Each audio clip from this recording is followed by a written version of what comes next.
அனைவருக்கும் வணக்கம். நான் ஒரு சமூக ஆர்வலர். என்னுடைய பெயர் பரீத். எல்லாருக்கும் தெரியும். இந்த டாப்பிக்குள்ளே நுழையிறதுக்கு முன்னாடி இன்னும் ஒரு விஷயத்தையும் சொல்லிடுறேன்.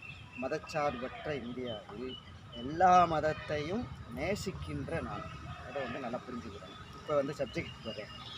அதாவது ஒரு கிறிஸ்டின் பையனும் ஒரு முஸ்லீம் பொண்ணு லவ் பண்ணுறாரு. இது நடந்த உண்மை.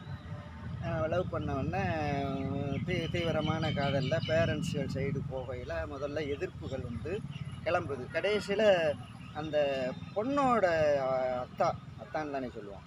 அத்தா அவனை கூட்டிகிட்டு வாங்க வர சொல்லியிருக்கேன் அப்படின்ன உடனே அந்த கிறிஸ்டின் பையன் சந்திக்க வந்துட்டேன். அதுக்கு முன்னாடி அந்த பொண்ணு என்ன சொல்லியிருக்குன்னா, நான் உங்கள் மதத்துக்கே வந்துடுறேன், கிறிஸ்டினுக்கே வந்துடுறேன் அப்படின்னு சொல்லி ஒரு வாக்கு கொடுத்துருக்குறாங்க. சரின்னு சொல்லிட்டு இப்போ இந்த பொண்ணோட தகப்பனார் அந்த கிறிஸ்டின் பையனை விசாரிக்கிறார். நீ இஸ்லாத்தில் உள்ள எல்லாத்தையும் நீ கற்றுக்கணும்.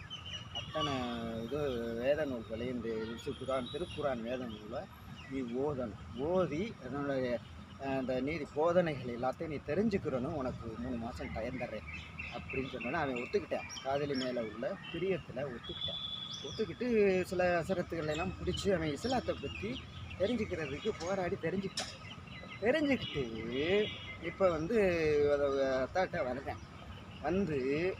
என்ன சொல்கிறேன்னா, அதாவது ஒரு இஸ்லாத்தில் இருக்கிற ஒரு பெண்ணு முழுமையான ஈடுபாட்டோட நம்பிக்கையில் உள்ள ஒரு பொண்ணு, எந்த பொண்ணாக இருந்தாலும் இன்னொரு மதத்துக்கு வர்றேன்னு சொல்கிறதுக்கு வாய்ப்பே கிடையாது.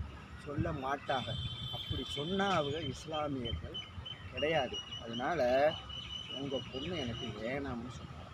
எதுக்கு நான் சொல்ல வர்றேன் அப்படின்னு கேட்டீங்கன்னா, இஸ்லாமுங்கிற மதத்தில் இருந்தவன் தலை போகிற வரையும் அந்த மதத்திலேயே இருப்பேன். ஒரு மதம் அவர்களுக்கு வேறுவானது.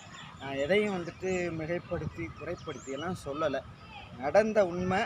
தமிழ்நாட்டில் சமீபத்தில் நடந்த ஒரு நிகழ்வு எல்லாரோட பார்வைக்கு.